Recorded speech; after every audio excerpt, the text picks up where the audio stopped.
کی قیمت صدقہ کرنا واجب ہے۔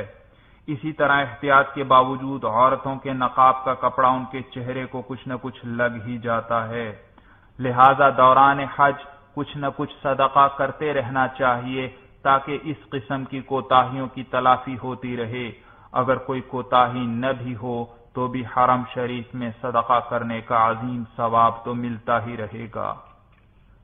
یاد رکھیے آپ حج کے مبارک سفر پر جا رہے ہیں جہاں 25-30 لاکھ افراد کا عظیم مجمع ہوگا، لہذا ابھی سے ذہنی طور پر اپنے آپ کو تیار کر لیجئے کہ اس سفر میں قدم قدم پر بے انتہا تکلیف و مشقت کا سامنا کرنا پڑے گا۔ جب آپ اپنے آپ کو پہلے سے ہی ہر مشکل و مشقت کے لیے تیار رکھیں گے تو ہر تکلیف آسان معلوم ہوگی۔ بعض لوگ اس سفر کی مشکلات کی وجہ سے پریشانی میں مبتلا ہو کر بات بے بات دوسروں سے جھگڑتے رہتے ہیں۔ احرام کی حالت میں تو کسی سے جھگڑنا اور بھی برا ہے۔ آپ کے کسی ساتھی یا کسی عرب شخص سے آپ کو کوئی تکلیف بھی پہنچے تو عفو درگزر سے کام لیجئے۔ آپ اللہ جل جلالہ کے دربار جلال و جمال میں حاضری کے لیے روانہ ہو رہے ہیں، لہذا پورے سفر کے دوران اپنے ساتھیوں کا از حد خیال رکھیے اور اس نیت کے ساتھ سب کی زیادہ سے زیادہ خدمت کیجیے کہ یہ سب اللہ کے مہمان ہیں۔ جدہ ایئرپورٹ پر کاغذی کارروائی میں تقریباً 6 سے 12 گھنٹے لگ جاتے ہیں۔ نیز یہاں سے فراغت کے بعد آپ کے معلم کا وکیل مکہ مکرمہ لے جانے کے لیے سواری کا انتظام کرے گا، اس میں بھی کبھی 1 دن یا 2 دن کی تاخیر ہو جاتی ہے۔ صبر و تحمل سے کام لیجئے اور ذکر و عبادت میں مشغول رہیے۔ سواری کا انتظام ہو جانے پر گاڑی آپ کو آپ کی رہائش کے لیے معین جگہ پر پہنچا دے گی۔ اپنا سامان اپنی رہائشی جگہ پر رکھ کر مسجد الحرام میں حاضری کی تیاری کر لیجئے۔ اگر اس وقت عورت اپنے مخصوص ایام میں ہو تو ابھی مسجد الحرام نہ جائے، کیونکہ اس حالت میں مسجد میں داخل ہونا منع ہے۔ اس حالت میں عورت اپنی رہائش گاہ پر ہی قیام کرے اور جب پاک ہو جائے اور غسل کر لے تو پھر مسجد الحرام میں حاضری دے اور طواف وغیرہ کرے۔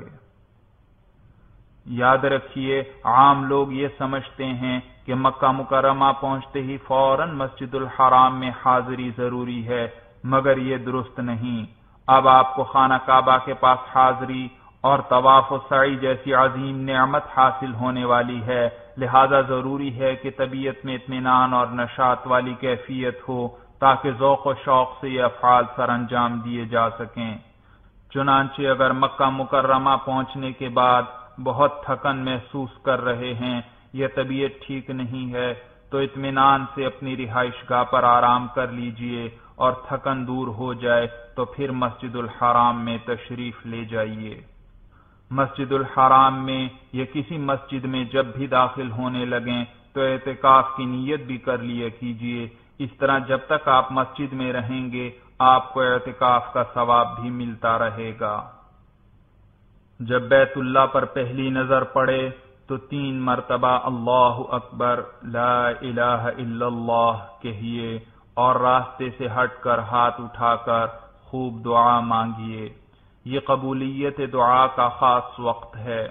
خوب خشوع و خضوع سے اپنے لیے، اپنے اہل و عیال، عزیز و اقارب، دوست احباب اور تمام مسلمانان عالم کے لیے اور دینی و دنیاوی مقاصد میں کامیابی کے لیے خوب طویل دعا مانگ لیجئے۔ دعا سے فارغ ہو کر طواف شروع کرنے سے پہلے ایک اور کام کر لیں تو آئندہ تکلیف سے بچ جائیں گے۔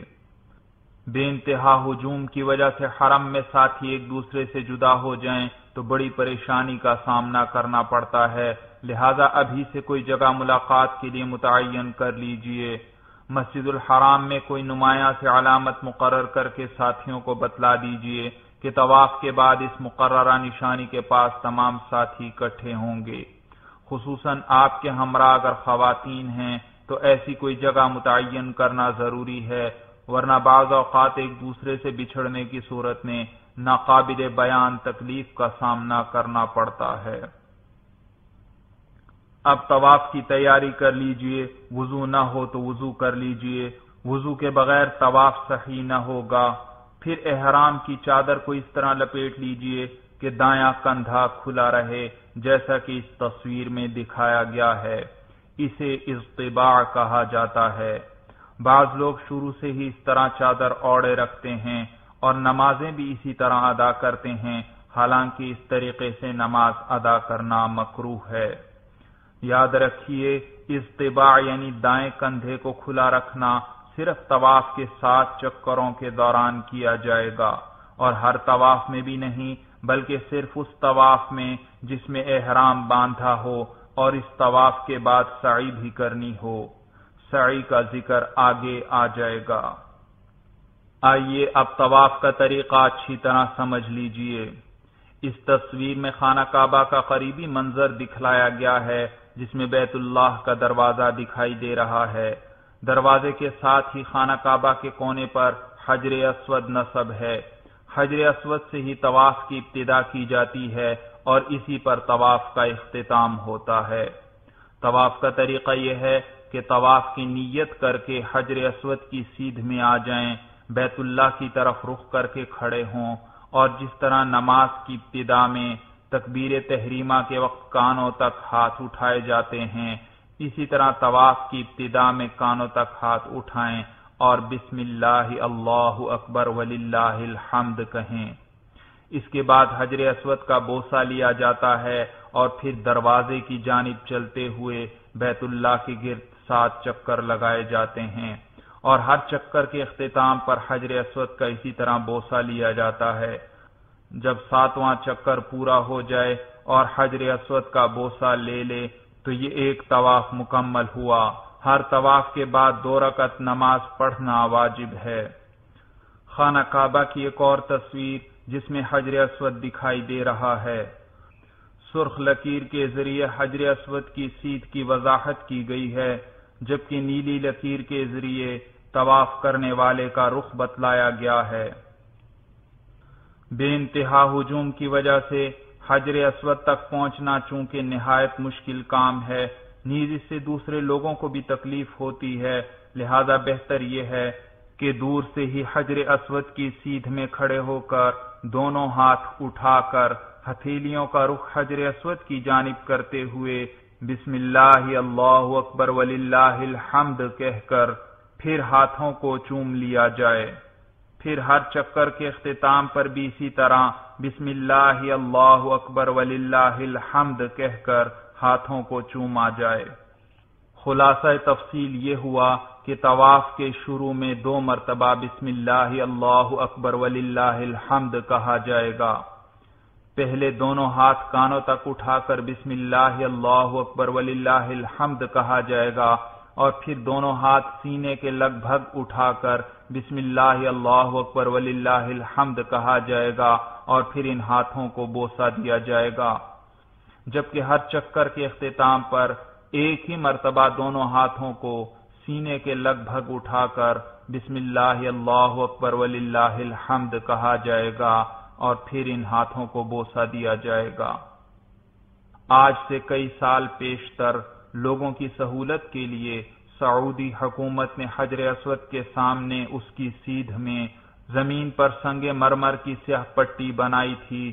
اس پٹی سے ہی طواف کی ابتدا کی جاتی اور اسی پر طواف کا اختتام ہوتا تھا، جیسا کہ اس تصویر میں سنگ مرمر کی اس پٹی کو واضح طور پر دیکھا جا سکتا ہے، جبکہ تیر کا دوسرا نشان طواف کا رخ بتلا رہا ہے کہ طواف کرنے والا دروازے کی جانب اس رخ پر چلتے ہوئے بیت اللہ کے گرد چکر لگاتا ہے، یعنی دوران طواف بایاں کندھا خانہ کعبہ کی طرف رہتا ہے۔